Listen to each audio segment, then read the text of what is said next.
kind of work. One of the newest additions to the patrol efforts in Vietnam is the Navy's PBR. The PBR is a 31-foot plastic-hulled, water jet-propelled craft designed for high-speed operation in very shallow water. Quiet and highly maneuverable, it is used in Operation Game Warden, whose mission is to prohibit all Viet Cong movement in the Mekong River Delta. Patrols along the coast are coordinated with the Vietnamese Navy through its regional coastal surveillance centers, just as naval activities at all levels are coordinated between American and Vietnamese. Can Tho on the Bassac River is headquarters for Vietnamese River Assault Group 25. Here and at other bases throughout the country, officers and men of the United States Naval Advisory Group perform one of the most important roles of the American Navy in Vietnam. Side by side with his Vietnamese counterpart, the American advisor helps to fulfill the mission of the River Assault Group, to deny the waterways and hiding places of the Mekong Delta to the Viet Cong. I suggest we alert the RAG patrols to keep a careful eye on this area for the next couple nights. Yeah.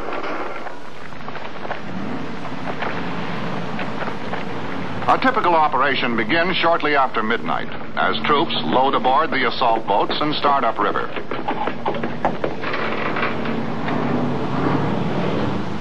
By the next morning, the assault group, which has moved several miles upriver to close with the Viet Cong force, launches its attack.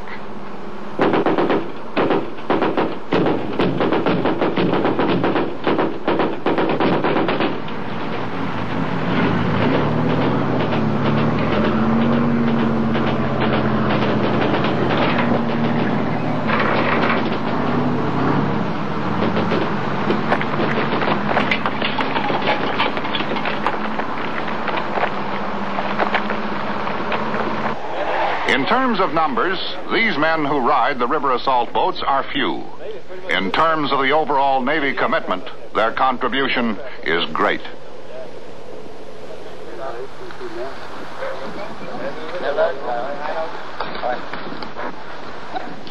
At a junk force base in the Delta near the small fishing village of Tiem Tom, another U.S. naval advisor lives and works day in, day out with the men of Vietnamese Coastal Group 37.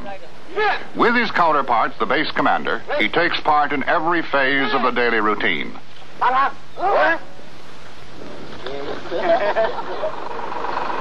Papers all okay? Together, they carry out the daily patrols, constantly checking against the possible infiltration of Viet Cong supplies on the river waterways.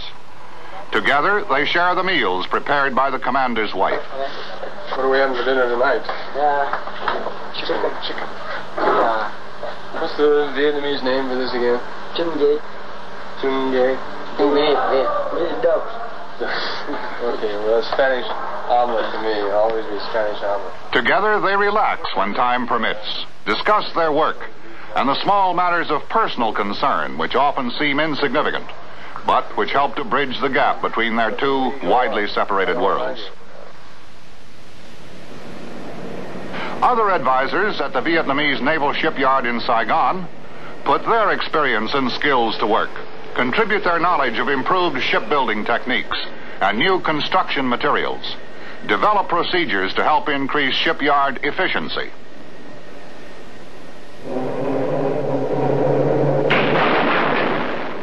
At Chu Lai and Da Nang, at Tai Ninh and Pleiku, from the Delta to the Central Highlands, the Seabees, naval construction experts, are at work on a wide variety of vital projects. Often working behind the scenes, the Seabees don't make headlines. But without the things they do make, the headlines might never appear. From airfields and roads to hospitals and storage depots, the Navy construction battalions move from project to project, pursuing the accomplishment of their CB motto, Can Do.